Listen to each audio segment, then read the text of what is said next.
buenas tardes a todas y todos.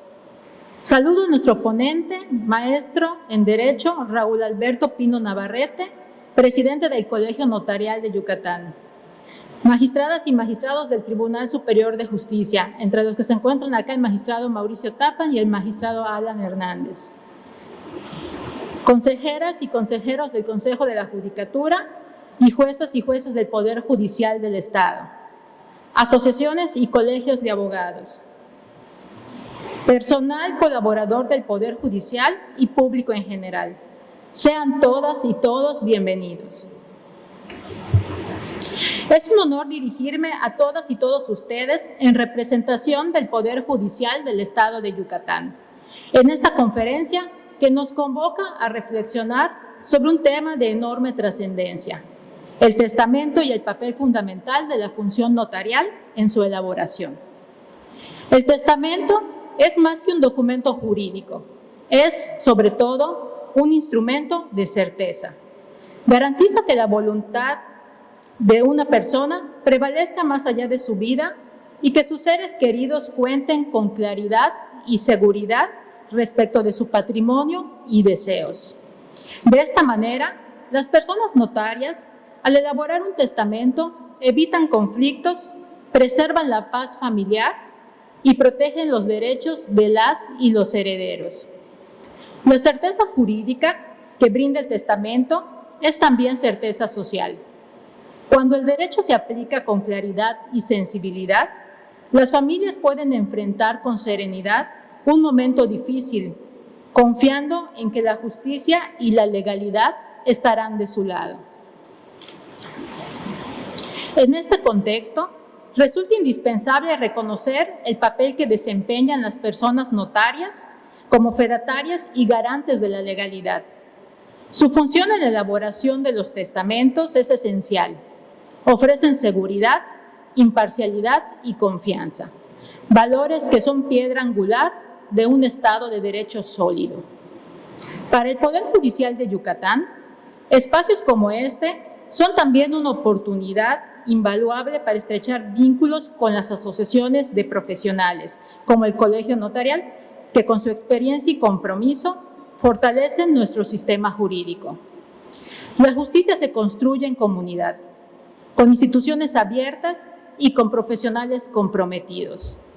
Por ello, quiero reiterar que las puertas del Poder Judicial están abiertas para el diálogo y la colaboración, siempre con la convicción de trabajar en beneficio de la justicia y del bienestar de las y los yucatecos.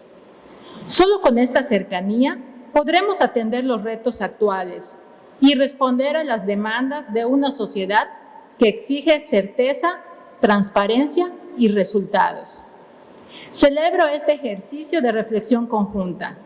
Estoy segura que de aquí surgirán propuestas e ideas que nos permitirán seguir construyendo un Yucatán con justicia, certeza y bienestar para todas y todos. Muchas gracias.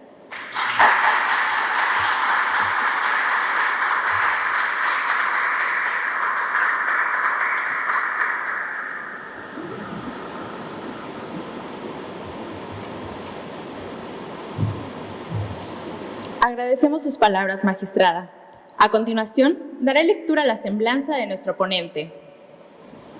Notario público del Estado de Yucatán desde 1994, actualmente titular de la Notaría Pública 76, actual presidente del Colegio Notarial de Yucatán, electo para el periodo 2025-2026. Licenciado en Derecho por la Universidad Autónoma de Yucatán, maestro en Derecho Procesal por la Universidad Marista de Mérida, especialista en Derecho de Amparo por el Instituto de la Judicatura del Poder Judicial Federal. Se ha desempeñado como abogado postulante en las ramas civil, mercantil y penal. Asimismo, a lo largo de su carrera se ha desempeñado como consejero fundador del Instituto Estatal de Acceso a la Información Pública durante el periodo 2004-2008. Presidente del Consejo General del Instituto Estatal de Acceso a la Información Pública en el periodo 2005-2007. Director de la Escuela de Derecho de la Universidad Marista de Mérida de 2008 a 2016. secretario del Consejo de Notarios de Yucatán en el bienio 1997-1998. Impartió la Clínica de Derecho Penal en la Universidad del Mayab.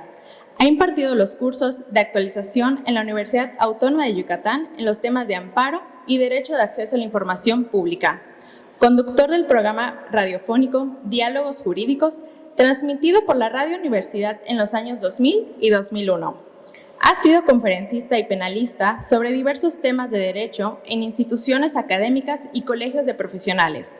Forma parte del padrón de ponentes y expositores del Colegio Nacional del Notariado Mexicano. Abogado Raúl Alberto Pino Navarrete, le damos la más cordial bienvenida y agradecemos su presencia el día de hoy. Gracias a ustedes dos, de los juezas y jueces presentes y de todos ustedes. De verdad que agradezco muchísimo pues esta invitación. Es para mí un honor de verdad estar aquí. Y bueno, vamos a hablar un poquito de todo esto del testamento. Si hubiera preguntas, ya sea al final o si levanta la mano y desean interrumpir y enriquecer esto, por favor, igual con toda confianza. Vamos viendo en las diapositivas. Me voy a estar moviendo porque me es mucho más cómodo para mí. Tengo espíritu de profesor y me voy moviendo normalmente.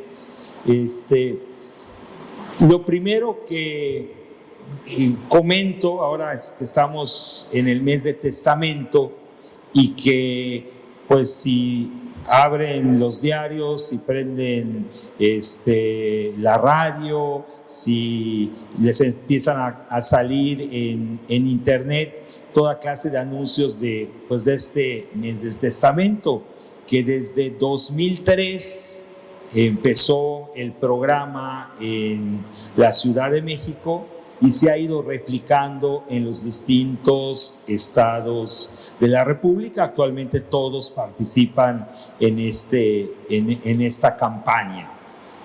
Luego se me olvida, así que de una vez voy a hablar de en qué consiste la campaña y paso a lo demás. En la plática pasada que di, ya que terminé y todo, y abajo, oye, pero nunca nos dijiste qué onda con el mes del testamento, ¿no? ¿En qué consiste? Es un convenio de colaboración que el gobierno del estado de Yucatán firma con el Colegio Notarial de Yucatán, en el cual el gobierno se compromete a no cobrar derechos por los testamentos. Por cada testamento, ya sea hológrafo, ya sea testamento público abierto, que es el que se hace ante notario, el gobierno cobra derechos, tanto en el caso de escrituras públicas como en el caso del hológrafo. Pero en este mes el gobierno no cobra ningún derecho. Un testamento, dependiendo de la complejidad, dependiendo del notario con el que acudas, etcétera, pues fluctúa entre los 6,000 y los 8,000-9,000 pesos normalmente. Y los costos durante este mes bajan pues a 2,200 pesos, que créanme que básicamente son los gastos que tenemos los notarios con el personal, porque hay que hacer testimonios, porque hay que hacer las hojas y todo eso, prácticamente son los gastos. 2,200 es la tarifa general, y en el caso de personas de la tercera edad, a partir de 60 años, son 2,000 pesos. Personas o elementos del cuerpo de seguridad pública como policías, bomberos, personas del sistema de salud, enfermeras, paramédicos, son 2,000 pesos. Es una tarifa todavía un poco menor. Y antes de iniciar ya con los datos del testamento, pues ojalá que aprovechen pues estas oportunidades para dejar en orden. Y ahora sí, ¿Por qué hacer un testamento? En primer lugar, porque previene disputas para después del fallecimiento. No quiero decir que las va a evitar, pero sí las va a disminuir en un 90%.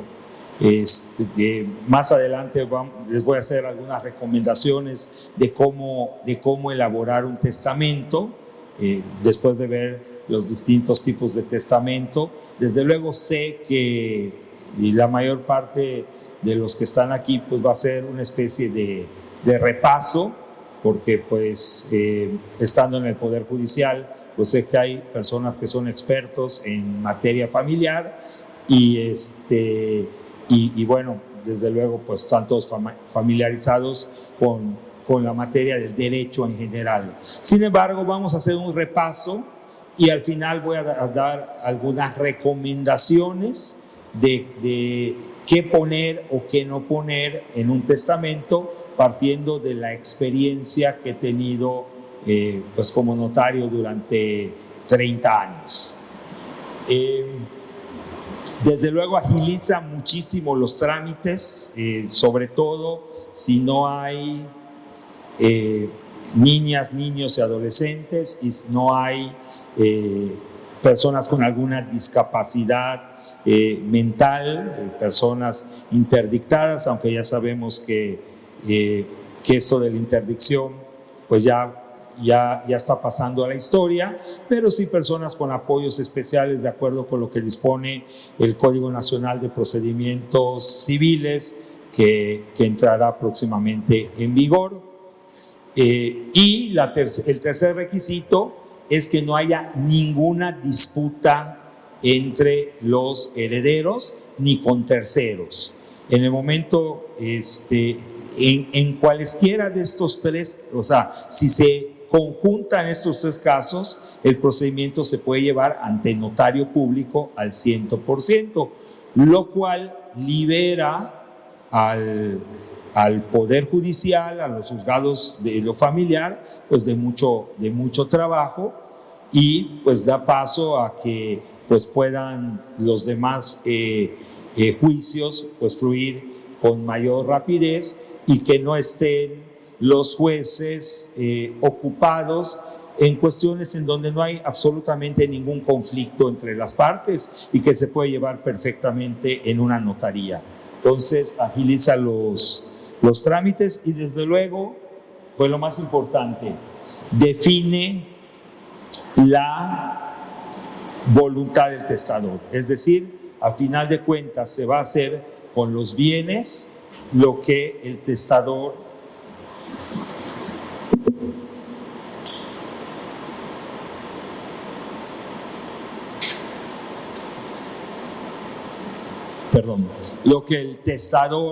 pues realmente quiere que se haga con sus bienes, con algunas limitaciones desde luego. Entonces vamos a recordar la definición de testamento. Es un acto jurídico unilateral, personalísimo, revocable y libre, por el cual una persona con capacidad de goce y ejercicio dispone de sus bienes y derechos o reconoce y delega deberes para después de su muerte y que no se extinguen por virtud del fallecimiento. Vamos a desglosar esta definición. En primer lugar, es un acto jurídico. Todos aquí recordamos nuestros primeros días en la Facultad de Derecho, cuando nos enseñaron la diferencia entre un hecho jurídico y un acto jurídico. Un hecho jurídico es cualquier acto que no tiene el propósito de que tenga una consecuencia jurídica y que sin embargo lo tiene. El nacimiento de un bebé, un accidente de tránsito, etc. Es un acto jurídico porque precisamente acudes porque quieres que tenga efectos jurídicos lo que vas a realizar. Es unilateral. No entra dentro de la categoría de los contratos, evidentemente. Yo podría decir que es un acto totalmente sui generis. No encontraría dónde encasillarlo. Si nos vamos a las fuentes de las obligaciones, etcétera, no habría un lugar donde encasillar el testamento. Es personalísimo, y esta es una palabra que llama mucho la atención. Oye, ¿por qué personalísimo y no personal? Porque es uno de los muy pocos actos jurídicos en las que no se puede hacer a través de un apoderado. Son muy pocos los actos jurídicos personalísimos. Te puedes hasta casar a través de un apoderado. Se da muy frecuentemente cuando alguien vive en los Estados Unidos, no puede venir aquí porque perdería su residencia y ya tiene a su novia aquí y le surge pedir. De antes era muy frecuente que las personas aceleraban su matrimonio civil porque Infonavit les exigía estar casados, entonces mandan un poder desde el extranjero y se casaban por poder. Sin embargo, en Yucatán, dentro de lo que se define, por ejemplo, en el Código Civil, Código de Familia, pues es uno de los pocos actos personalísimos. En otros lugares, como el estado de Quintana Roo, la donación es un acto personalísimo. En Quintana Roo no puedes donar bienes a través de un apoderado. Aquí sí se puede, dependiendo de las circunstancias y los términos del poder. Es revocable siempre. Un testamento siempre es revocable, por definición. Y como dato curioso, tuve el caso de una persona que fue con su cónyuge. No voy a decir si era hombre o mujer para no meterme en líos de equidad de género, pero una persona va con su cónyuge, me pide que haga un testamento, elaboro el testamento, y al día siguiente regresa y me pide cambiarlo. Y le pregunté por qué y me dijo, bueno, estaba esta persona pues insistente, mi cónyuge, en que hiciera mi testamento, y pues vine con ella o él para hacerlo, pero pues a final de cuentas no es lo que yo quiero, y lo revocó literalmente al día siguiente, es decir, otorgó un testamento nuevo. La revocación no tiene que ser expresa, la revocación es automática. Siempre que alguien haga un testamento nuevo, revoca el anterior.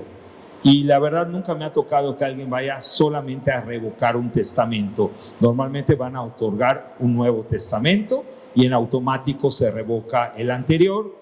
Aunque los notarios acostumbramos poner una cláusula que dice: este testamento revoca cualquier otro que se hubiera otorgado con anterioridad, pero si no lo ponemos, no pasa nada.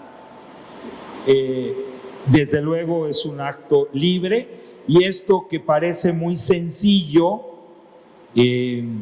pues para los notarios no lo es, porque sobre todo con personas de la tercera edad, pues nos sucede que llegan muchas veces acompañados de uno de sus hijos o hijas, y bueno, ¿y a qué viene? Pues queremos hacer el testamento. A veces la hija ni siquiera deja hablar mucho a la mamá o al papá, y termina diciéndole: espera, por favor, quiero hablar a solas con tu papá o con tu mamá, porque esto es un acto personalísimo y libre. Así que, porque inclusive a veces les empiezas a preguntar: ¿y a quién le quiere dejar sus bienes? Y voltea a ver, empieza a voltear a ver a la otra persona, y aquí se hace mucho hincapié en que realmente debe ser la voluntad de la persona que está haciendo su testamento. Y los notarios, en ese sentido, tenemos mucho cuidado de que realmente sea un acto libre, que sea un acto consciente, que la persona esté en pleno uso de sus facultades mentales. Lo que se acostumbra normalmente los notarios hacemos es tener esa entrevista previa en donde le voy a preguntar, como dicen los psicólogos, que esté bien ubicado en tiempo, espacio, forma, para cuál es su nombre completo, sabe usted. Pues a veces pues da pena y entonces lo empiezas a hacer discretamente. Perdón, ¿qué día es hoy? No, pues hoy es 8 de septiembre, pero ¿qué día? Martes, y te vas dando cuenta de si la persona está ubicada o no está ubicada. Y cuénteme a quién le quiere dejar sus bienes y le sacas plática a veces para que no se sienta mal la persona como que lo estás interrogando, pero le estás haciendo las preguntas, llevándolo, y para darte cuenta si la persona está realmente haciéndolo de una manera libre, de una manera consciente, y cómo debe ser un testamento. Desgraciadamente, en algunas ocasiones, pues tenemos que negarnos si te das cuenta que la persona presenta signos, ya sea de que está presionada o de que no sabe si realmente lo quiere hacer así, o de plano, pues hay personas que cuando ya tienen un Alzheimer medianamente avanzado, resulta evidente que no está en condiciones de hacer el testamento. Entonces ese es un trabajo que normalmente los notarios pues estamos muy pendientes y muy atentos de que se cumplan todos estos requisitos. Un dato curioso: la edad mínima para hacer un testamento conforme al Código de Familia del Estado de Yucatán es de 16 años. Y entonces preguntas, oye, ¿no les acabo de decir que es un acto jurídico que hace una persona con capacidad de goce y ejercicio, que es lo que dice la ley en su definición, en la definición de testamento? Entonces se contradice con otro artículo que cuando te dice quiénes no pueden hacer testamento, los menores de 16 años. A contrario sensu, alguien que ya haya cumplido los 16 años sí lo puede hacer.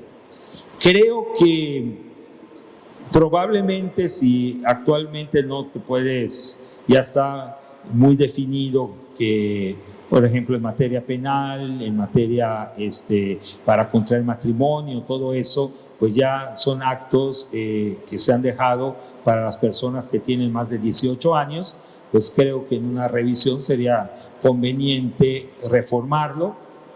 También en una plática pasada, una persona muy empapada en todo esto de los derechos humanos se paró y dijo que no estaba de acuerdo y todo, y echó un speech completo, y cuando terminé nada más le dije, para su tranquilidad, en 30 años que llevo en notario, jamás se ha presentado un muchacho de 16 años a hacer su testamento, ni me ha caído en mis manos un testamento de alguien que no tenga 18 años. No sé si alguno de ustedes sí, a mí nunca. Así que bueno, aunque la ley lo diga, pues es algo que probablemente es difícil que suceda. En un testamento, ya habíamos dicho, bienes y derechos que no se extingan con la muerte. ¿Y qué derechos no se extinguen con la muerte? Pues los derechos patrimoniales. Todo a lo que tú le puedas asignar un valor no se extingue por la muerte. Va a pasar a los herederos, salvo algún pacto en contrario en algún contrato o algún artículo específico en alguna ley. Todo aquello que pueda ser valorado de una manera patrimonial va a pasar a los sucesores. En primer lugar, si hablamos de bienes, antes de los derechos, vamos a hablar de bienes, pues tenemos los bienes muebles, dinero, joyas, vehículos, enseres, obras de arte, menaje de casa. En la práctica, no siempre resulta muy práctico dejar los bienes muebles, porque los bienes muebles, salvo algunas excepciones, son muy, no quiero decir movibles para no usar la misma palabra, pero van fluctuando mucho. Entonces muchas personas llegan y me dicen, quiero dejar mi Mustang 2024 a mi hijo fulano de tal, y le digo, oye, ¿y si piensas quedarte con el Mustang para toda la vida? Tienes 50 años, ¿no? No, pues ya lo cambiaré. Bueno, entonces ponlo de una manera más genérica. Quiero dejar mi vehículo de mayor valor, por poner un ejemplo, a mi hijo fulano de tal. Y resulta más práctico que dejar un legado en donde únicamente vas a dejar algo que lo más probable es que ya no tengas después. Las joyas, las alhajas, otro gran problema con los bienes muebles es que a veces son difíciles de definir y son difíciles de ubicar. Oye, algunos quieren poner en su testamento el cuadro de la mujer pintando a la orilla del río que se encuentra en la sala de la casa, ¿no? Pues sí, o sea, es una forma de definirlo. Hay ocasiones en las que los notarios nos trasladamos a un hogar y tomamos las fotos y de dónde están, etcétera, y lo podemos poner al apéndice y podemos hacer anexos. Lo mismo con las joyas, porque con las joyas puede ocurrir lo mismo en relación a que, oye, el anillo de diamante, ¿no? ¿Cuántos anillos, de cuáles tiene? Eso es una cosa, primero describirlos y luego dónde están, porque ya cuando fallece la persona y dónde están todo esto, dónde los tenían guardados, si es que todavía los tiene el que fallece. Y lo que sí es muy frecuente, y es lo que siempre aparece en los testamentos, son los bienes inmuebles. Es lo que más nos interesa, es algo que está muy definido y normalmente, hay excepciones desde luego, pero normalmente es lo que mayor valor tiene. Antes de seguir, bueno, creo que quedó mal ubicada esto. Ok. Derechos que no se extingan con la muerte. Esto resulta también interesante. Puse algunos ejemplos, seguramente ustedes tendrán otros en la cabeza, pero a mí se me ocurren derechos de cobro, eso es muy frecuente. Todo derecho de cobro que yo tenga por cualquier motivo, vendí una casa y no me la han terminado de pagar, pues mis herederos y quien yo designe, ya sea como legatario o como herederos, si fuera de manera general, van a tener derecho a cobrar ese. Si hay pagarés firmados a mi favor, pues se va a transmitir, y en el testamento puedo determinar si yo quiero que lo tenga alguna persona de manera específica ese derecho para ese cobro, o dejarlo también para mis herederos universales. Los derechos de autor, ustedes recordarán que los derechos de autor tienen dos aristas: los derechos morales, que es don Armando Manzanero, siempre y por toda la eternidad, mientras exista el mundo, él siempre será el autor de Contigo aprendí, de Somos novios, Voy a apagar la luz, Por debajo de la mesa, y todos los que se sepan de Manzanero. Siempre va a ser el autor. Es el derecho moral. Pero además del derecho moral hay un derecho patrimonial, que es el derecho de cobrar regalías, número 1, y número 2, el derecho de determinar a quién le permites cantar tu canción y a quién no se la permites cantar o grabar. Entonces ahí ya esos derechos sí se transmiten con la muerte, y un cantautor, alguien que tenga una obra de arte o haya ya sea un libro o cualquier especie de los derechos de autor, pues son transmisibles y pueden ser incluidos en un testamento. Contratos civiles y mercantiles que todavía estén en proceso de ser ejecutados, promesas de compraventas, y desde luego se exceptúa todo aquel derecho que sea inherente a una persona.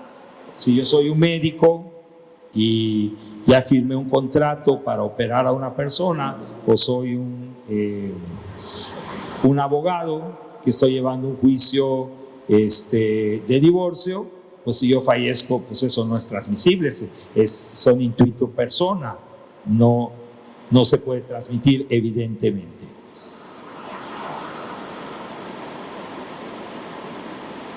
¿Qué más se hace? Se reconoce y se delega deberes para después de tu muerte. ¿De qué se trata esto? De una u otra manera, ya hablé de que tú tienes derechos de cobro, pero no he hablado que probablemente una persona deba mucho dinero, mucho o poco, pero deba dinero, pues eso tampoco se extingue por la muerte. La deuda va a pasar a los herederos, obviamente circunscrito a la masa hereditaria. Afortunadamente ya no estamos como en la época de los romanos. Se acordarán en derecho romano que si una persona fallecía, pues sus hijos heredaban la deuda, y si no tenían los hijos con qué pagar, pues se iban como esclavos del acreedor. Ya eso evidentemente ya no está, pero sí hay que pagar las deudas antes de la repartición de una herencia. Pero el testamento te da la oportunidad de resolver el problema de una manera muy práctica, porque de una u otra manera tus hijos, tus herederos van a tener el problema, y a lo mejor hasta los van a demandar. Pero a lo mejor si dices reconozco que le debo al señor Juan Pérez la cantidad de 200,000 pesos que le debo en virtud de un pagaré que hay a su favor, y dispongo que para estos efectos se vende el automóvil tal, y con el producto de la venta se le pague a este señor los 200,000 pesos, y a este otro señor le debo tanto, y tú podrías disponer exactamente como quieres pagar cada una de las deudas que tú tengas, o pudiera ser hasta eventualmente alguna obligación de hacer que tú tuvieras, y que sea fácil entregar un bien. Por ejemplo, vamos a suponer que yo haya vendido un reloj y hay la obligación de entregar el reloj, nada más que no me lo han terminado de pagar, y decir, oye, esta persona solamente debe un saldo de 200 pesos y entregas el reloj. Por eso digo, puede ser incluso una obligación de hacer en cuanto de dar, aunque no deja de ser una obligación patrimonial, porque el reloj tiene un valor en sí mismo. ¿Qué más se puede hacer en un testamento? Se puede nombrar un tutor testamentario. Esto es muy frecuente que se dé en los matrimonios jóvenes,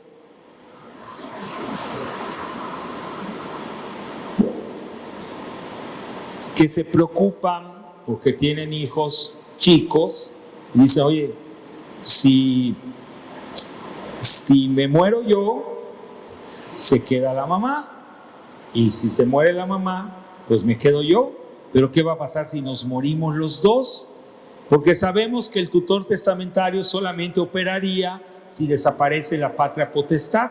Entonces, mientras uno de los dos cónyuges estén en ejercicio de la, más que cónyuges, uno de los dos padres estén con vida y sin ningún otro impedimento, pues va a ser el otro progenitor o progenitora quien tendrá la patria potestad.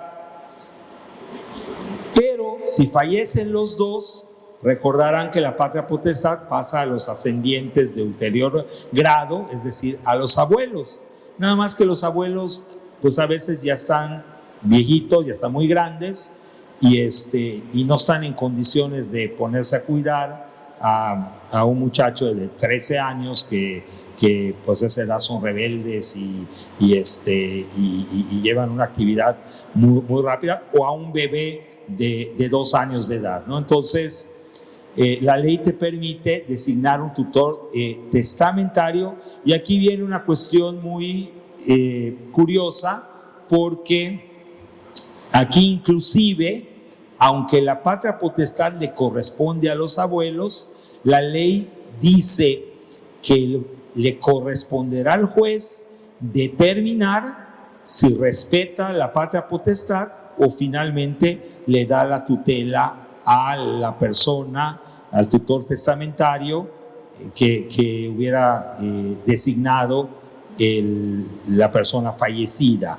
Y eso, bueno, ya queda a criterio del juez, a las circunstancias y todo, pero aún habiendo personas que pueden ejercer la patria potestad, como son los abuelos, en ocasiones pudiera prevalecer la tutela.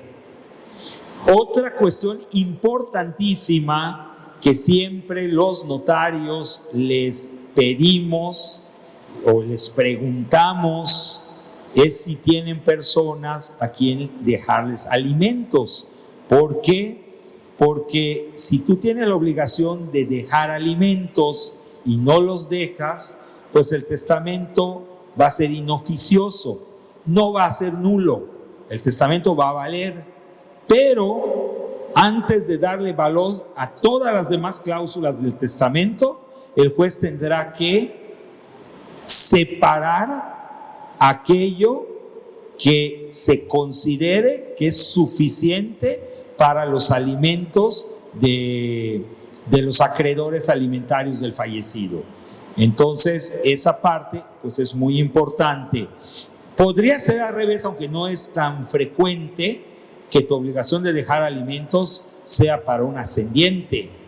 Oye, pues ya mi mamá o mi papá pues ya son muy mayores, no tienen bienes, y pues a los hijos les corresponde darles alimentos, y si no se dejaron alimentos en el testamento y ya sea la representación social o el mismo padre o la madre lo pelean, pudieran declarar el testamento inoficioso. Y el caso más frecuente que también suele darse, pues resulta que el testador dejó todo, le legó a los hijos, a la esposa, y resulta que pues que había un niño o una niña fuera de matrimonio y que se le olvidó ponerlo, y cuando aparece dice: espérense, aquí tengo derecho a alimentos. No tendría derecho, aparte de la herencia, si hay un testamento designando herederos, pero sí tendría derecho a los alimentos que le correspondan.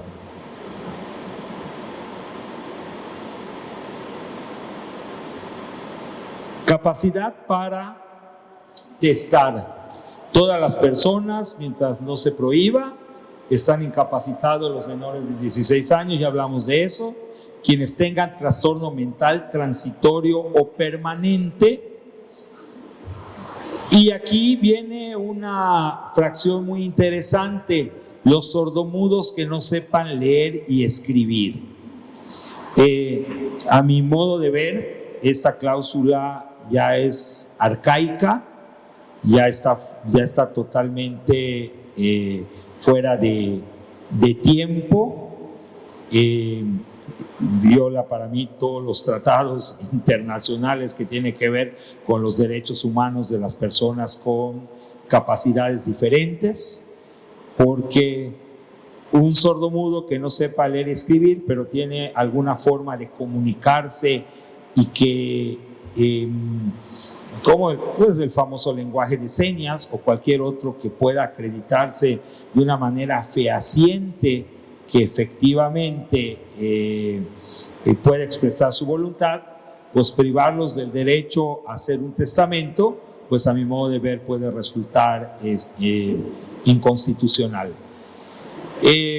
Hay una tesis al respecto en donde se propone derogar esta fracción y hacer un mecanismo en el que se pueda, el Estado pueda contar con los peritos necesarios para que en un caso de este tipo pueda acudir un especialista a auxiliar, para que tampoco se cometa ningún tipo de abusos, a auxiliar a las personas que estén en este caso y quieran hacer su testamento.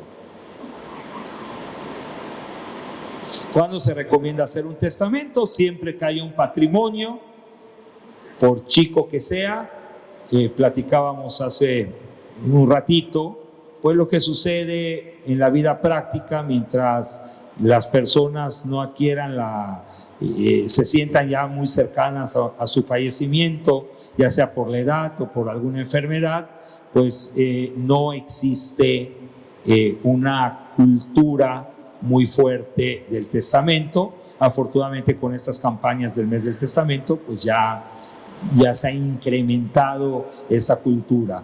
Pero desde que alguien tenga un patrimonio, si no estás casado, pues con mayor razón. Si estás casado, pues también, para evitar problemas. Cuando te casas también es un momento importante, pues porque cambia tu situación jurídica, tu situación personal. Lo mismo en los casos de divorcio, pues hay ocasiones en las que haces el testamento estando casado con una persona y que luego pues ya no la puedes ver ni en pintura y no quieres nada con esa persona, te casas con otra, con quien eres muy feliz muchos años, pero resulta que nunca cambiaste tu testamento y resulta que cuando fallece la persona, pues va a heredar esa persona con la que viviste hace 20 años y que no quieres saber nada de ella. Entonces se dan estas circunstancias. Desde luego, en cualquier momento, por cambio de circunstancias. ¿A quiénes puedo nombrar herederos o legatarios? A cualquier persona que no sea o no sea pariente. Hago mucho este hincapié porque aquí en México, y me atrevería a decir, salvo que alguien de ustedes sepa que en alguna entidad federativa te obliguen a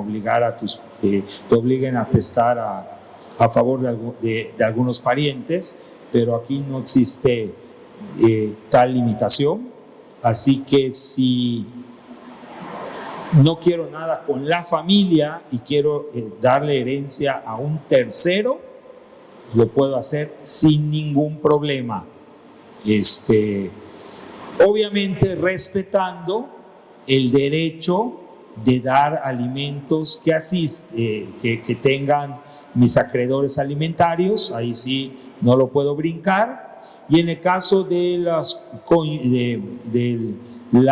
cónyuge o el cónyuge, pues también ya saben que ha habido reformas recientes de 10 años para acá, en donde sí se determina que si un cónyuge o una cónyuge no trabajó, se dedicó exclusivamente al hogar, no tenía ingresos, pues al fallecimiento, además de los alimentos, pudiera llegar a tener parte de los bienes del fallecido, dependiendo de las circunstancias.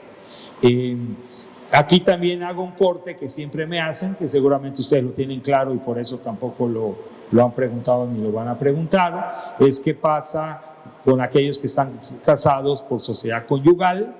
Pues cuando haces tu testamento, cada vez que nombres un bien, se va a entender que es el 50% que te corresponde, el otro 50% le va a corresponder siempre al cónyuge, salvo las excepciones de aquellos bienes que se adquieran por donación o don de la fortuna, o por herencia.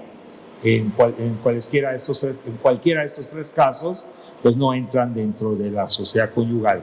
Pero siempre se entenderá que el testamento va específicamente con esto. Quienes no pueden heredar, no se pueden. Actualmente es muy frecuente en nuestro estado que haya personas que están casados con extranjeros.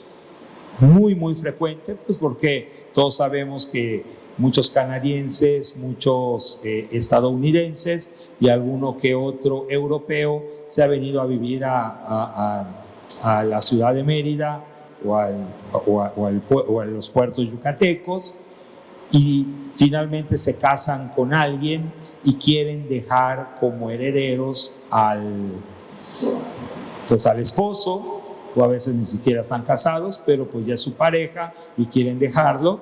Y bueno, sabemos que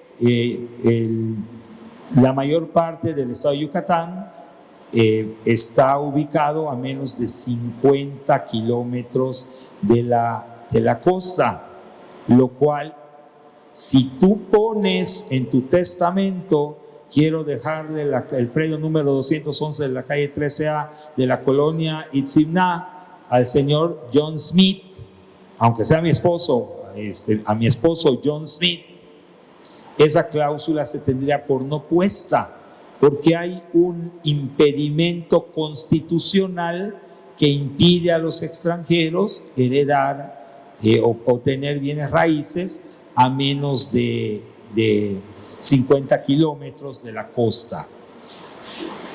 Sin embargo, pues también hay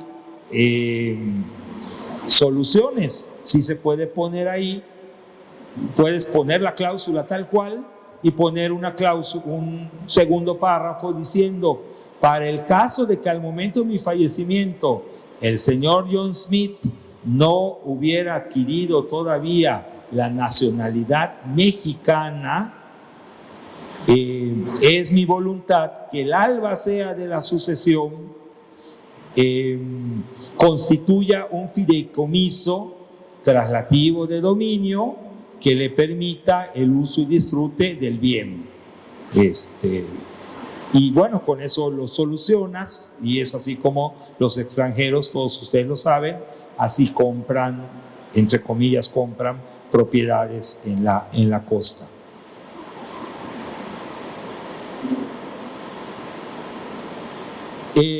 Impedimentos para heredar: la falta de personalidad, la comisión de un delito, la influencia contraria a la personalidad.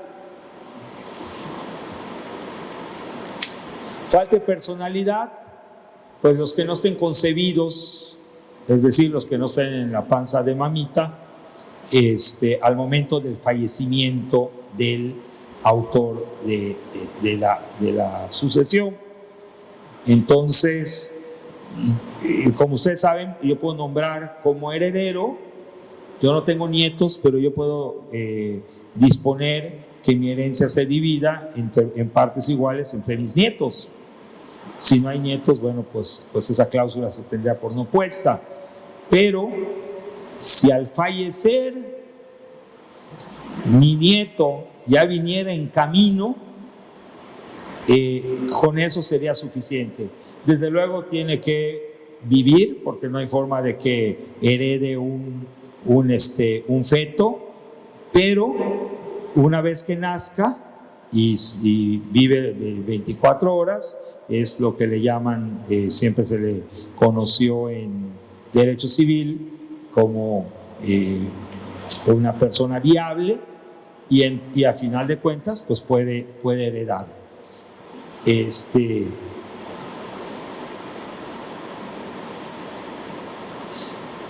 Por comisión de un delito, ¿quiénes no podrían heredar por comisión? Obviamente, si sé que mi tío Juan me nombró heredero de sus bienes y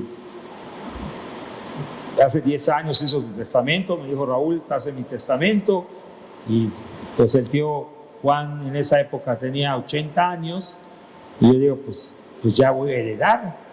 Y cumple 85 y no se muere, y cumple 90 y no se muere, y cumple 91 y no se muere, y pues digo, pues vamos a darle una ayudadita. Si se demuestra que le di esa ayudadita, pues en ese momento pierdo la capacidad de heredar. Y lo mismo si cometes algún delito contra su familia, su cónyuge, sus hijos, etcétera. Yo hablé de muerte, pero la ley habla, o sea, yo hablé de un asesinato, pero la ley habla de cualquier delito que se cometa contra. También un padre, un abuelo que abandone a sus hijos, pierde el derecho a heredar. Lo mismo los ascendientes que abandonen o prostituyan a sus descendientes, pierden el derecho a heredar de ellos. Estoy hablando acá de que a lo mejor abandoné a mi hijo y cuando pasaron los años resulta que mi hijo se volvió millonario y fallece, y llego a reclamar la herencia. Me van a decir: no puedes, pues porque hay un impedimento, tú lo abandonaste, nunca viste por él, y bueno, obviamente sería motivo de un litigio largo y complicado. Cuando no le des alimentos a quien debas dárselo, y desde luego, si por alguna razón tú influiste con alguna presión moral de cualquier manera, física o moral, para que se haga un testamento, para que se revoque un testamento, y eso se puede demostrar o se pudiera demostrar, en ese momento perderías el derecho a heredar.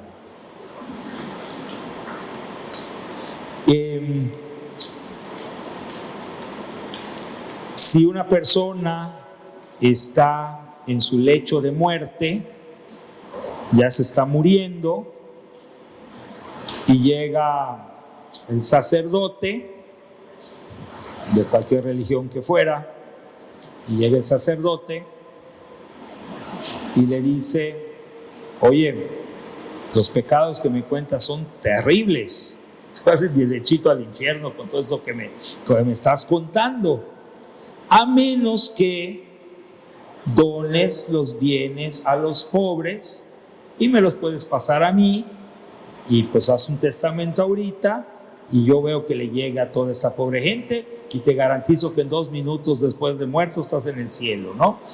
Se presume en ese caso una influencia contraria ¿cómo se llama?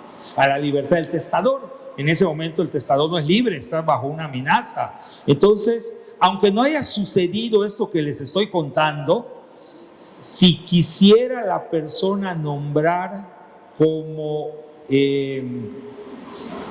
heredero al sacerdote que lo está auxiliando, se va a presumir que hubo una presión y no va a poder heredar. Lo mismo ocurriría con el médico que te está tratando, porque también el médico te podría decir: oye, estás muy mal, no te queda más de 2 días de vida, a menos que pues yo te dé un medicamento, pero pues no te lo voy a dar porque yo qué gano con darte ese medicamento, a menos que, y si tú nombraras al médico que te está tratando en tu lecho de muerte como heredero, pues también se tendría por no puesta esa disposición. Se exceptúan cuando el médico o el sacerdote es un heredero legítimo de todas maneras. Oye, resulta que el sacerdote es mi hijo y de todas maneras él se lo quería decir, dejar, o resulta que el médico es mi hijo, bueno, pues ahí la cosa cambia, o el médico es mi esposo, pero pues ya sería una cuestión de excepción.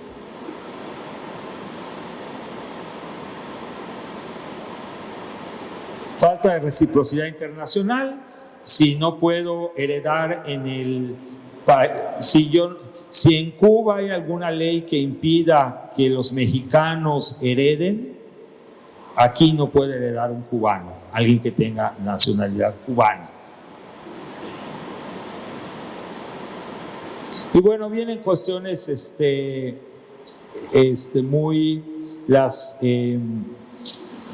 las cuestiones de orden público, por ejemplo, en el caso de las asociaciones religiosas, sí pueden heredar, pero se tiene que demostrar que es para los fines de beneficencia. Hay algunos bienes que no pueden heredar las asociaciones religiosas, como por ejemplo acciones de algún medio de comunicación, etcétera, y en todo caso se requiere permiso de la Secretaría de Gobernación. Lo mismo ocurre con las cuestiones de beneficencia, también están sujetos a una ley especial. Igual pierdes tu derecho a heredar si te nombran albacea y no quieres ejercer el cargo de albacea, o te nombran tutor testamentario y no quieres ejercer el cargo de tutor testamentario, tampoco podrías heredar. Si dejas un bien al Estado con gravamen, tiene que dar permiso el gobernador. Obviamente en el caso de la albacea hay excepciones. Si eres una persona mayor de edad, que estás enfermo o lo que fuera y no puedes ejercer el cargo, pues hay excepciones, ¿no? Condiciones en los testamentos. Hay mucha televisión, hay mucho cine que habla en donde se ponen condiciones en un testamento. Y está muy bonito a nivel cinematográfico. Hay una película muy bonita que se llama Un regalo perfecto, un regalo inesperado, en donde un abuelo millonario le deja una fortuna a su nieto,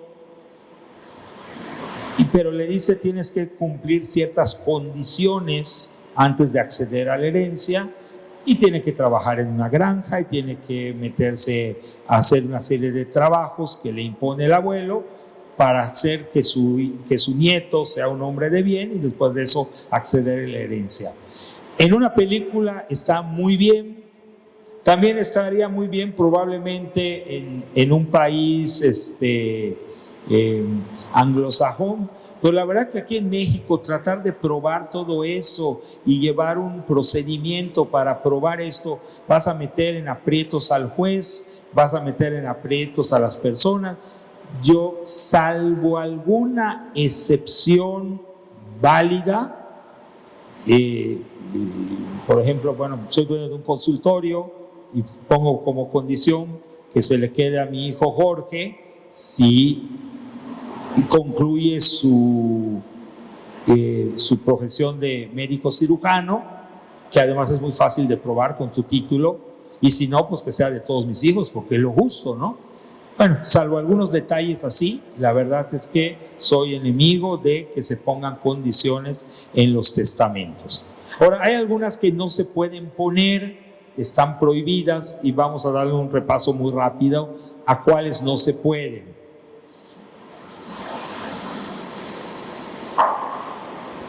Esto me lo voy a brincar. Nula la condición de que el heredero legatario teste a favor de alguien. Antes de esto les quiero contar. Hay personas que se presentan a hacer sus testamentos Y es impresionante que quieran seguir controlando la vida de sus hijos y de sus nietos para después del fallecimiento. Oye, te quiero dejar esta casa, pero por favor, no la vas a poder vender antes de 3 años o antes de 10 años. Y si se la vendes, no se la vayas a vender a don Juanito porque es un desgraciado, y si te la compra, y entonces empiezas a poner cosas en los testamentos tratando de controlar pues lo que ya no puedes controlar, ya te moriste. Entonces, en ese caso, pues la ley tiene disposiciones muy claras en el sentido de que no puedes poner algunas condiciones, y se las cuento. Por ejemplo, que el heredero legatario haga a su vez un testamento a favor de otra persona. Esa condición se tiene por no puesta. Si la condición es entregar algo o hacer algo a alguien y la persona a quien le tienes que entregar la cosa no la quiere aceptar, se tiene por no puesta la condición y heredas. Y lo mismo si esta condición se cumplió antes de que se muera el testador. Esta de arriba es muy frecuente, no sé si ustedes la han visto. Te ponen: dispongo expresamente que el que impugne este testamento quedará desheredado. Lo he visto de abogados. La verdad que un testamento, eso de la impugnación, pues es muy frecuente decir, pues voy a impugnar el testamento. ¿Quiénes pueden impugnar un testamento? El que le dé la gana puede impugnar un testamento. Una cosa es que lo impugnes y otra cosa que proceda, porque la impugnación de un testamento pues tendría que ser que faltó algunos de requisitos de fondo, de forma, o que la persona no tenía la capacidad, y todo eso lo tienes que probar. Y si no lo puedes probar, a menos que caigas en manos de un mal abogado que te quiera sacar dinero, pues el mismo abogado te va a decir: vamos a perder el tiempo, ¿no? Y usted va a perder su dinero y vamos a perder el tiempo. Entonces, y pues no se puede poner de todas maneras. Si pones esta condición, se tendría por no puesta. La condición de adquirir o no estado, siempre me preguntan: ¿y esto qué es esto de estado? Pues se está refiriendo al estado civil.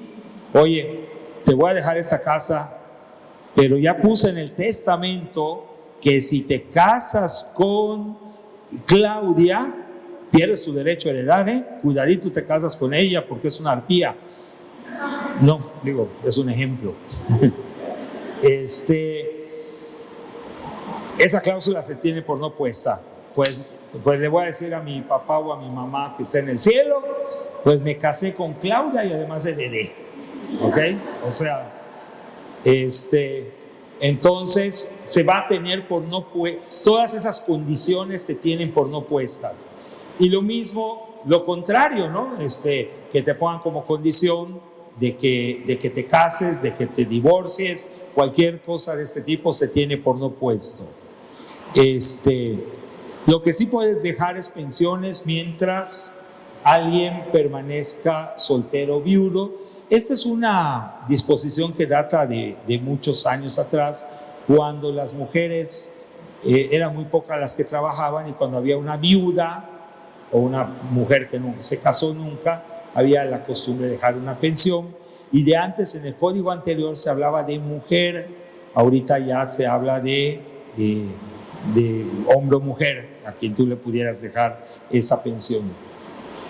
También están prohibidas las cláusulas fideicomisarias, y vamos sobre lo mismo, que son esas cláusulas. Si quieres obligar a un heredero a transmitir a tu muerte a determinadas personas, prohibiciones de enajenar, ya hablé de eso, designar a un tercero indeterminado, también, o sea, que tú le digas: va a heredar esta casa la persona que diga Mauricio. No puedes poner, se va a tener por no puesta, ¿ok? No puedes señalar a una persona indeterminada así.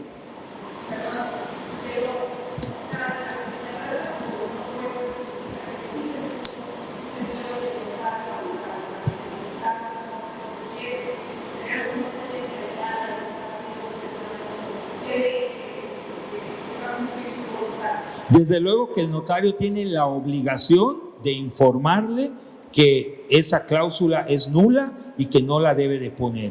Y de hecho, dependiendo del criterio del notario, el notario se podría negar a ponerla o decirle, la voy a poner con la advertencia de que esto no tiene ningún valor.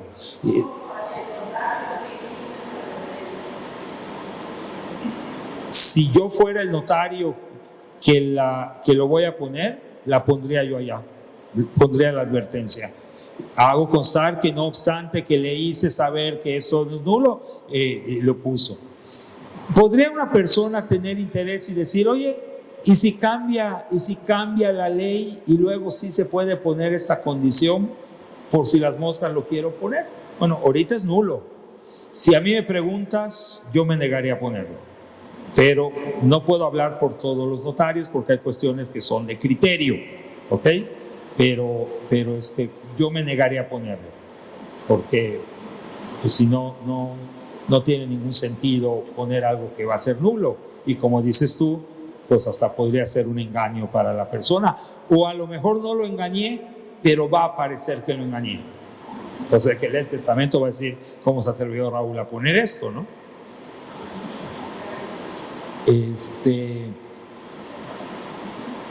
Y lo mismo, dejar prestaciones sucesivas. Por ejemplo, que yo diga, nombro usufructuario en primer lugar a mi hijo Jorge, pero al morir mi hijo Jorge, el usufructo lo va a tener mi hijo Juan, y cuando se muera Juan, mi hija Mónica, y cuando se fuera Mónica, y así podrían nombrar una fila de 13 usufructuarios. Eso se tendría también por no puesto. Va a tenerlo el primero, los demás se tendría por no puesta. Y bueno, el albacea. No voy a entrar mucho en detalle aquí porque estamos con expertos en derecho, pero el albacea, como bien saben ustedes, es el ejecutor de la última voluntad y es el que tiene la obligación, número uno, de representar a todos los herederos en los intereses de los herederos, ejecutar lo que el testador dejó. Tiene que formar un inventario y avalúo de los bienes, tiene que hacer una lista de todos los pasivos que hay, qué debe, qué le deben, qué hay, qué bienes hay, qué derechos tiene, qué deudas tiene, etcétera. Y luego repartir esto. Y además va a ser el representante legal. Oye, hay un juicio en contra de fulano, del que falleció, pues, y mientras tanto, ¿qué se hace? Porque todavía no se va a saber quién va a heredar el derecho, la deuda del demandado o demandante. Pues que el albacea va como representante a un juicio de cualquier naturaleza. Paga deudas, reparte la herencia. Una cuestión importante, hay personas que se rompen la cabeza y ¿a quién nombraré albacea? ¿Y a quién nombraré albacea? ¿Y a quién nombraré albacea? En el 98% de los casos, el albacea no tiene que hacer nada. ¿Por qué? Porque también, sobre todo si hay testamento y está todo en orden, pues el albacea y los herederos van a ver al abogado o al notario y le van a exponer el caso, y el abogado o el notario, si va a ser una sucesión que se va a llevar ante un juez, pues el abogado le va a decir pues que vengan todos los herederos, que venga el albacea, y firman todos, y van a ir a la audiencia y van a ir todos, y ahí se va a designar albacea y se van a reconocer a herederos en la audiencia, o en el caso que se lleve ante una notaría, pues se va a hacer el acta en donde se reconoce la validez del testamento, y aceptan los derechos hereditarios, aceptan el cargo de albacea y manifiesta que va a proceder al inventario y avalúo de los bienes. Pero todo eso no lo hace el albacea. todo eso lo escribe el abogado o lo escribe el notario, dependiendo en qué sede vayas a llevar la sucesión. Entonces, en la mayor parte de los casos, el albacea no hace nada diferente de lo que hacen los herederos. No quiere decir que no haya casos en los que sí el que sea albacea pueda tener una función muy importante cuando tiene que representar a los demás, cuando hay pleitos entre las partes, pues es el que va a administrar el dinero del fallecido, en tanto se reparte la herencia, aún y haya muchos candados, pero le podría dar alguna ventaja. Pero estamos hablando de herencias casi siempre donde hay mucho dinero, donde hay mucha problemática, etcétera. En el 90 y pico % de los casos les puedo decir que el albacea no hace nada diferente que todos los demás por las circunstancias.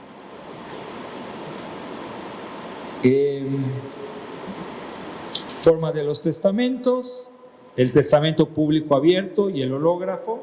Vamos a hablar de esos dos porque no tiene caso el militar, el marítimo, el hecho en país extranjero. No tiene caso ni tenemos tanto tiempo. ¿Quiénes pueden ser testigos en un testamento? No pueden ser parientes del testador. Esta segunda es muy, muy importante. De antes era muy frecuente que se violara esto, que fueran empleados y personal del notario.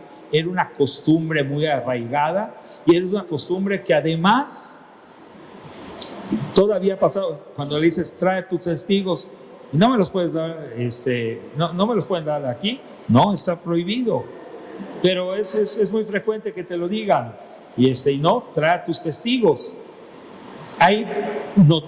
Antiguamente se acostumbraba que notarías, entonces tenían personas a las que les pagaba como testigos y los llamaban, oye, hay testamento tal día, y entonces le decía, si no quieres traer tus testigos, trae tu dinero y le pagamos al testigo. Pero no es la función del testigo. La función más importante del testigo es, uno, conozco a la persona. Número dos, sé que está en pleno uso de sus facultades mentales. Número tres, estoy escuchando y estoy dando fe junto con el notario de todo lo que se está expresando. Entonces, si tú jalas a dos testigos que están contratados para ser testigos y solamente van a firmar, pues no funciona, ¿no? No cumplen la función que debe tener. No pueden ser los que no entiendan el idioma del testador, herederos o legatarios, sus descendientes, ascendientes, cónyuges o hermanos, y los que hayan sido condenados por delitos de falsedad.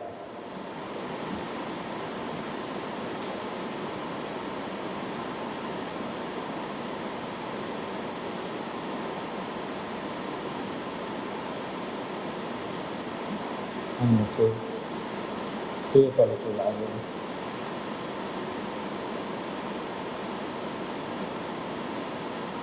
Ok, ¿qué es el testamento público abierto? Se otorga ante notario y dos testigos. La ley dice en un solo acto y sin interrupción alguna.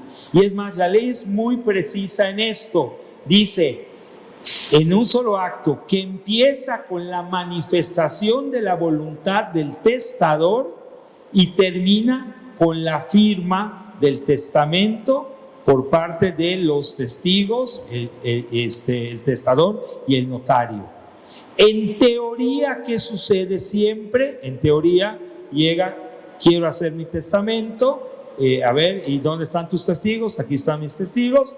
Ok, cuéntame cómo quieres dejar, pues así, y el notario redacta, se los lee y se firma.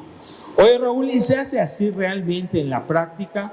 Pues casi se hace así. Lo que pasa es que resulta muy poco práctico decirle a la persona que de una vez llegue con los testigos y empezar con todo eso. Normalmente hay una entrevista previa en donde ya más o menos te dijo qué es lo que quiere y ya tomaste la voluntad, ya todo. Y entonces Lo que sí hay que tener mucho cuidado es en el momento del testamento tienen que estar todos los testigos, tienes que volverle a preguntar a la persona, entonces usted ¿cómo quiere su testamento? Sí, pues quiero dejar a mis hijos de esta manera, decirte cómo. Bueno, está redactado así, se lo voy a leer, a ver si está usted de acuerdo. Se lee, se le pregunta si está claro, se le pregunta si tiene alguna duda, se le explica los alcances legales, como lo de hace un ratito, oye, esto lo puedes poner, esto no lo puedes poner, si dejaste un usufructo o si se dejó un usufructo, qué alcance tiene el dejar un usufructo, en qué consiste, etcétera. Tienes que explicarlo. Y una vez hay alguna duda, no hay ninguna duda, vamos a proceder a la fito. A diferencia de otros contratos, por ejemplo, yo puedo pasar en mi protocolo una escritura de compraventa y que venga el vendedor y firme en la mañana y el comprador firme en la tarde, o la ley me permite hasta 10 días después, 30 días después, que se presente a firmar la otra persona. Y el contrato es válido. En un testamento no. Si se pudiera demostrar que uno de los testigos pasó después a firmar, el testamento es nulo. Y oye, Raúl, ¿y cómo se puede demostrar? Pues la verdad es dificilísimo. Pero si uno de los que no están de acuerdo, ya que te mueras con tu testamento, puede demostrar que ese testigo ese día estaba en Europa o estaba dando en algún lugar y que era imposible, o ese día estuvo hospitalizado y no podía haber estado en ese lugar, el testamento es nulo. Oye, firmó después, ¿qué problema hay? Pues el problema es que la ley dice que tiene que ser en un solo acto de manera continua. Así que si alguno de ustedes va a estar en un testamento, siempre hay que exigir, si es que el notario no lo hiciera, pues que estén todos presentes. Desde luego el notario, como siempre en todas sus escrituras, tiene que estar presente, y los testigos y desde luego pues el testador. Si falta una sola de las solemnidades, esto es nulo. ¿Qué hace el testador? Expresa su voluntad, expresa si está de acuerdo con la redacción del testamento, firma y pone su huella digital en cada hoja. Es el único acto que a los notarios no se exige la ley que pongan su huella digital, aunque ya estamos tomando muchos de los notarios una precaución extra en muchos de los documentos que se firman ante nosotros, que además de que la firma pongan su huella digital, pero obligatorio solamente en los testamentos. ¿Qué hace el notario? Redacta el testamento, lee en voz alta y da fe de que se hicieron todas las solemnidades. ¿Qué pasa si el testador no puede o no sabe escribir? El notario da fe de esa circunstancia, firma un testigo a su ruego y súplica, el testador imprime su huella digital. En este caso el testador no puede decir nada más que conoce al testigo, sino tiene que poner el folio de su identificación. O sea, la ley dice expresamente. Y algo más que ya hacemos los notarios para curarnos en salud, en estos casos raros que estamos viendo, pues la verdad, le pides autorización tanto a los testigos como al testador, como a la persona que va a firmar su ruego y súplica, y firmas el acto, porque si no, te pueden decir que el testador no lo entendió o no sabía por qué estaba poniendo su huella digital o cualquiera de estas cosas. Es un acto muy saludable firmar en la parte conducente este tipo de situaciones, sobre todo cuando puede traer alguna cuestión especial como las que les estoy platicando. En todo caso, desde luego, con consentimiento de las partes.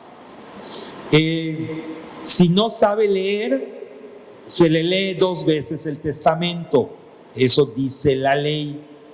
Y aunque me queda poco tiempo, no me aguanto las ganas de contarle esta anécdota. Fue un señor hace algún tiempo, Además, es un señor que era una alumna mía. Yo daba la clase de Derecho Familiar, precisamente, la clase en donde les expliqué cómo se leen los testamentos y todo eso. Y resulta que la alumna me dice que tenía un vecino que quería hacer su testamento, que si podía hacerlo en la notaría. Le dije que sí. Me preguntó que si podía ser testigo. Le dije que sí. Me explicó que el señor no sabía leer. Le dije no hay problema, se hace de esta manera, etcétera. Se presenta el señor súper entendido, era de un pueblo cercano aquí, y bueno, platiqué con él y la verdad tenía incluso varias propiedades, y me dijo no, lo que pasa es que esta propiedad se la voy a dejar a mi hijo fulano de tal, de esta manera, y me daba las razones y todo. Él tenía negocios, era agricultor y todo, pero nada más no sabía leer. Le leo el testamento y cuando termino de leérselo, digo, ahora le vamos a volver a leer el testamento. Y me dice el señor, ¿para qué me lo va a volver a leer si ya me lo leyó y ya lo entendí? Y le digo, pues es que aquí la ley lo dice. Y además mi alumna viéndome así con cara de, a ver si es cierto, que se hace como me lo dijo en clase, ¿no? Y yo, pues es que me da mucha pena, pero mira, aquí lo dice la ley. Y me dice, licenciado, soy analfabeta, no bruto. Y digo, bueno, pues me da mucha pena, pero se lo vamos a tener que volver a leer. Y estaba además mi alumna ya viendo y, bueno, pues está bien, ¿no? Y la alumna, porque además la ley dice que se lo tiene que leer a alguien de su confianza, le vuelve a leer el testamento, y estaba leyendo el testamento, y el testamento, ¿por qué diablos me están volviendo a leer esto? Desde mi punto de vista, este artículo no tiene razón de ser, pero es lo que dice la ley, ¿no? O sea, pues si ya te lo leyeron, ya te lo explicaron. Sí, perdón.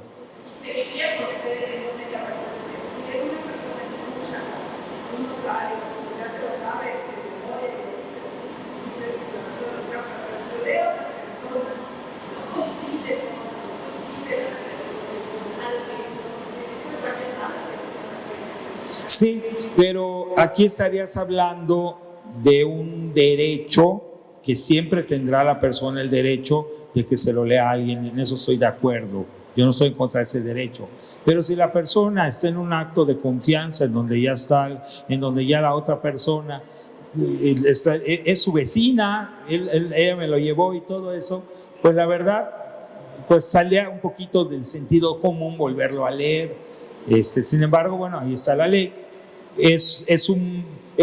Tienes un buen punto, ¿no? O sea, oye, que lo lea además a alguien de su confianza, porque además, no solo en los testamentos, en cualquier escritura pública, el que acude tiene derecho, además de que se lo lea el notario, de decir, a ver, quiero leerlo por mí mismo, y alguien que va a hacer su testamento, pues también, ¿no? O sea, tiene derecho a leerlo, y sí, efectivamente es lo que dice, pero es una anécdota que siempre me acuerdo y la cuento porque no se me olvida.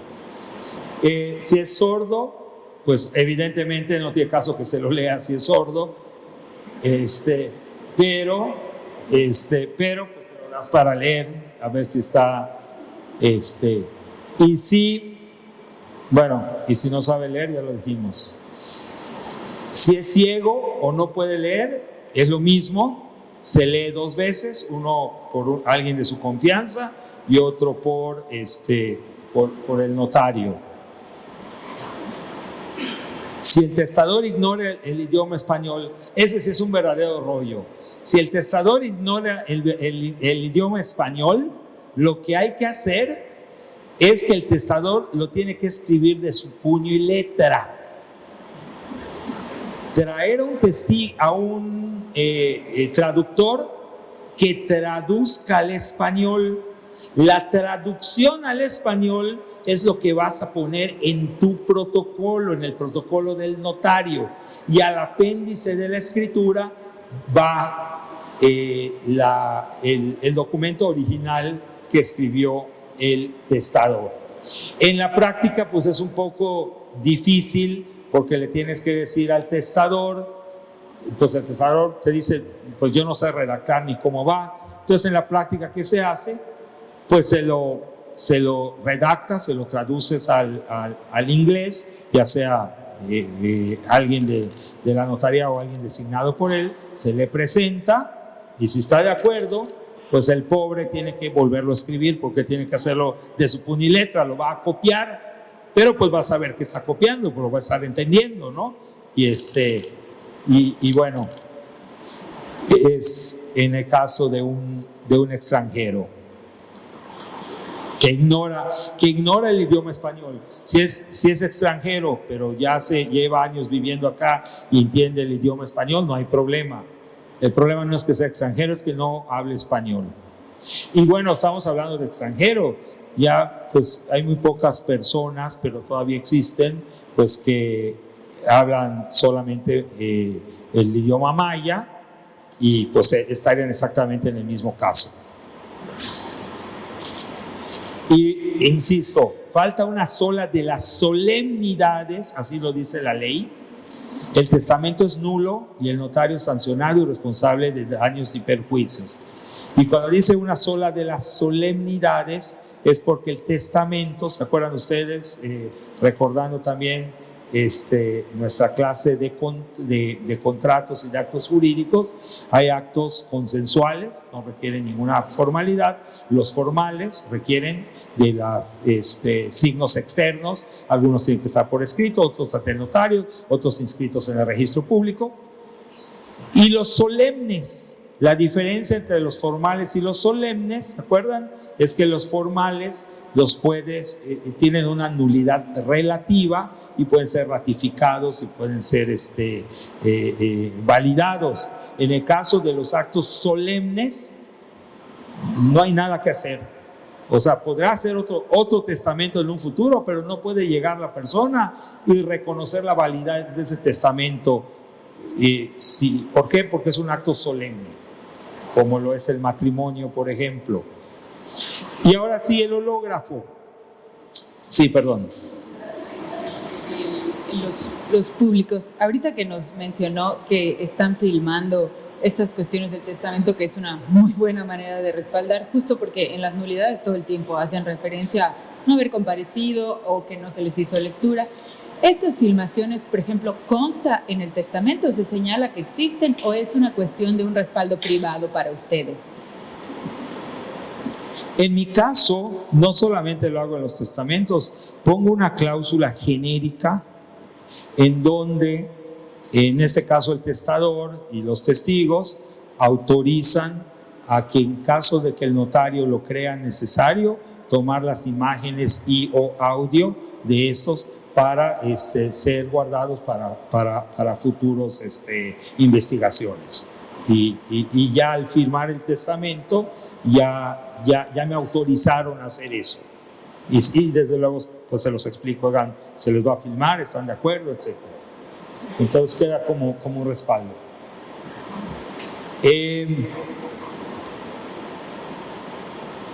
Bueno, en síntesis, el testamento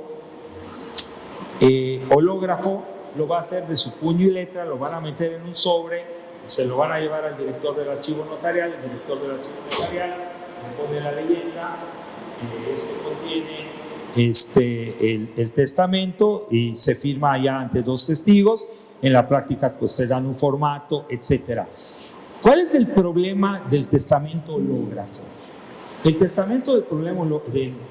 problema del testamento hológrafo es que la ventaja de las que les hablé hace un ratito, de si todos están de acuerdo, si no hay niños, niñas o adolescentes o incapacitados, pues se puede llevar ante el notario público, descargamos de chamba al Poder Judicial y pues se lleva todo ante notario. Y pues suele ser un poco más rápido, pues por la carga de trabajo que tienen los juzgados. Si se hace hológrafo, a fuerza va a llegar al juzgado, pero como nadie sabe qué dice, el primer error es que muchos, mira, aquí está el testamento de papá o de mamá, vamos a ver qué dice. En el momento que se abre, ustedes saben, pierde validez. Claro, está la copia del archivo notarial, hay que hacer todo el trámite para que el archivo notarial te lo dé. Luego hay que citar a los testigos, si los testigos pues ya se murieron o no están, pues hay que acreditarle al juez que ya no están los testigos. Y luego, obviamente hay que pagarle a un abogado para que lleve todo este trámite ante el juez. Y al final, como no sabemos quiénes son los herederos, porque van a estar metidos en ese sobre, pues a lo mejor ese pobre que se mató a pagarle al abogado y a darle seguimiento, pues a lo mejor ni siquiera aparece en el testamento. Y por el contrario, los que no pensaban salir en el testamento, pues hay que empezar a localizarlos, pues porque ellos y notificarles oficialmente que son los herederos, que se vayan a dar por notificados o ver cómo. Entonces, con toda la buena voluntad que existe por parte de las autoridades para que este testamento se dé, y reconociendo lo difícil que puede ser, inclusive los 2,000 pesos que pudiera costar el testamento, no dejo de reconocer esa parte. Yo digo, si se puede pagar el testamento público abierto, se debe de pagar. Y casi les puedo asegurar que si hago una encuesta entre compañeros notarios, más de la mitad estaríamos dispuestos a hacerlo sin costo alguno, si ves que realmente la persona no tiene dinero para pagarlo y la cuestión lo amerita, ¿no? Habrá muchos que no, pero yo creo que por lo menos la mitad de mis colegas, en un caso de verdadera necesidad, creo que accederían a hacer un testamento sin cobrar honorarios. Entonces, bueno, no lo digo mucho públicamente, ahora que estoy en entrevistas y todo esto por el mes del testamento, para que no se preste a malas interpretaciones, pero sí creo que lo idóneo es hacer un testamento público abierto, no porque lo hagamos los notarios, sino porque el proceso y todo pues es más seguro, y la asesoría y todo lo que puede conllevar. A ver, si ya se nos fue el tiempo, ya solamente voy a hacerles unas recomendaciones finales.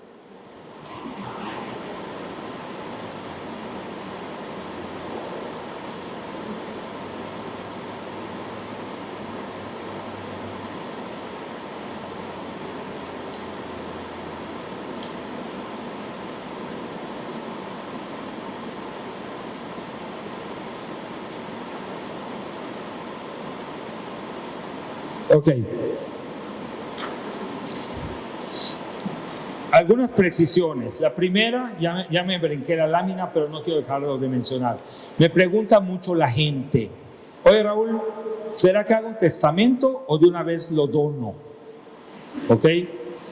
La ventaja de la donación, pues es que ya quedó como tú quieres que quede, y cuando tú te mueras, pues ya las personas pues ya tienen lo que tienen, lo que querías que tengan. El problema es que ya no va a ser tuyo. Y la verdad es que he visto casos trágicos. Aún, oye, si se reservan el usufructo, pues es menos malo, pero no deja de ser algo que ya va a dejar de ser tuyo. ¿Por qué? Porque si el día de mañana yo quiero vender la casa para casarme a otra casa, aunque yo me haya reservado el usufructo, ya no lo puedo hacer. Y el caso más trágico que he visto, se los cuento muy rápido, una persona de 80 años, le descubren un cáncer, le dicen, te tienes que someter a una operación, tienes un 50% de probabilidades de vivir y un 50% pues de que te quedes en la operación, además por la edad. Y la señora dice, no, pues quiero vivir. Y para pagar la operación tenía que vender una casa que tenía y que ya se la había dejado a sus hijos en vida, ya se los había donado y se había reservado el usufructo hasta eso. Y me dice, oye, Y cuando me va a ver es para decirme, estoy en un problema porque doné esto y mis hijos no quieren firmar la venta de la casa porque pues es que mamá ya no creo que valga la pena, etcétera, y no quisieron vender. Y bueno, y me dice, ¿y no puedo hacer nada? Pues sí puede hacer algo. ¿Y qué? Demándelos por ingratitud y revocamos la donación. ¿Y eso cuánto tiempo nos lleva? Pues como en primera, segunda y tercera instancia, contando el amparo, como 5 años. Y pues obviamente no había el tiempo para esto. Es un caso, pues de verdad trágico. Sí, la señora se muere. A mí me traumó saber de esto. Y yo digo que todos los hijos somos buenos. Y si yo les pregunto a ustedes cómo son sus hijos, yo confío plenamente en mis hijos, pero los hijos siempre encuentran la forma de justificarse a sí mismos. Entonces yo sí estoy seguro que los hijos dijeron, hombre, pobre mamá, va a sufrir muchísimo en la operación, lo más probable es que no salga de esa, y además pues se va a perder eso, y encuentran la forma de justificarse. No recomiendo la donación, a menos que de verdad, ya te estés muriendo o seas una persona que tenga tanto dinero que digas, no importa, voy a donar estos bienes y me reservo estos otros. No voy a decir más cosas, tengo muchas más cosas que decir en esto, pero es mi opinión sobre la donación en vida, que siempre me la preguntan.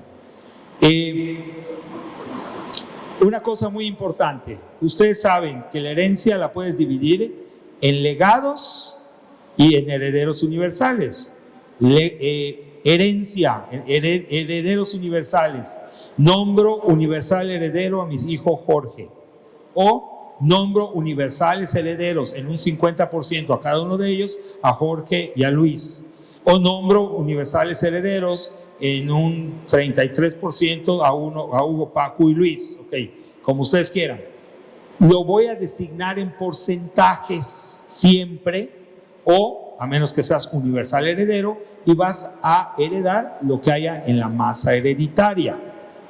La otra manera es dividir la herencia en legados. Dejo la casa de la playa a mi hijo fulano de tal, dejo la casita de tal otro a mi hijo fulano de tal, y dejo el dinero que está en tal lugar o mis joyas a mi hijo fulano de tal. Eso es legado. Eso es una gran ventaja cuando lo puedes hacer y tu patrimonio da para eso. ¿Por qué? Porque ya los hijos ya reciben lo que tienen y no tienen que ver nada el uno con el otro. Si les gustó cómo lo dividiste o no, pues es un resentimiento que les puede quedar, pero tú ya te moriste. Pues sí, y esa sería la forma ideal. La verdad es que, salvo algunas excepciones, es muy difícil muchas veces lograr la justicia en esto, y tienes que puedes hacer una cuestión mixta. Una parte lo dejas en legados y otra parte lo dejas en herencia. Lo que sí quiero dejarles muy claro como una recomendación muy importante es que siempre nombren herederos universales, independientemente de que ya hayas distribuido todo en legados. ¿Por qué? Porque nunca sabes qué más vas a tener o qué puedes llegar a tener cuando tú te mueras. Aún cuando sepas que estás en etapa terminal y dentro de 3 meses te vas a morir, no sabes si hay un seguro por allá, sea alguna situación que no se previó o lo que sea. Y ha sucedido que me lleguen con un testamento distribuido en legados, y luego me dicen, oigan, pero también hay una camionetita de Redilas que es mía, que estaba a nombre de mi papá, la puse a nombre de mi papá porque así me convenía. Pues sí, pero tu papá no dejó universales herederos, no dejó la camionetita y tampoco dijo quiénes serían los universales herederos de todo lo demás que hubiera. ¿Y qué hay que hacer? Pues hay que abrir una asociación intestada por esa parte. ¿Y como cuánto me cuesta? Pues como unos 30,000 pesos. Oiga, es que la camionetita vale como 20. Entonces, moraleja, siempre tengan herederos universales. Segunda recomendación, siempre pongan herederos sustitutos. Es decir, si alguien se muere antes que tú, o sea, si el heredero se muere antes que tú, designar quién va a heredar la parte del heredero fallecido o del legatario fallecido, porque si no vas a tener que abrir una sucesión intestada por esa persona que se murió. Entonces casi siempre dicen, en caso del fallecimiento, casi siempre se nombra a los hijos y se dice, en caso de que a mi fallecimiento ya hubiera fallecido alguno de mis hijos, pues heredarán los hijos del hijo fallecido o acrecerá la parte de los otros. Es otra recomendación. Bueno, eso ya lo dije. Ya dije la razón. Los herederos sustitutos ya lo dije. Otra cosa, esta creo que va a ser ya la última. Que nombren albacea de preferencia siempre a uno de los herederos. Es muy frecuente, es que mis hijos son un relajo, voy a nombrar mejor a mi hermano como albacea, que es un hombre muy listo, es abogado y todo. Número 1, no sabes cuándo te vas a morir. Número 2, no sabes cómo va a estar la relación de tu hermano el día que te mueras con los hijos. Número 3, el señor, tu hermano, no va a tener ningún interés en llevar la sucesión si no es uno de los herederos. Y entonces es muy frecuente que cuando llegan a tramitar la cuestión, es que el albacea es tu tío, es que ya lo fuimos a ver, pero que no quiere venir, que solo puede dentro de 2 semanas porque va a estar de viaje y cuando llega, o sea, cuando el albacea no es heredero, pues no resulta práctico a la hora de llevar la herencia. Oye, Raúl, ¿hay excepciones? Claro que hay excepciones. Hay casos en los que, oye, tengo un hijo con incapacidades, discapacitado, lo que sea. Oye, claro que sí. Hay casos en los que se puede. Oye, es que mis 2 hijos ya se demandaron. Hay un juicio de mi hijo Pedro contra mi hijo Jorge. Pues a lo mejor en ese caso sí vale la pena nombrar un albacea externo, pero tendría que ser para mí algunas circunstancias externas. Salvo esto, pues creo que... Y bueno, ya se me fue el tiempo, espero no haberlos aburrido. Sé que todos ustedes pues son abogados, expertos en derecho, espero no haberles venido a decir pura cosa que ya sabían, pero si ya la sabían, por lo menos ya la repasamos. Mil gracias de verdad por su asistencia.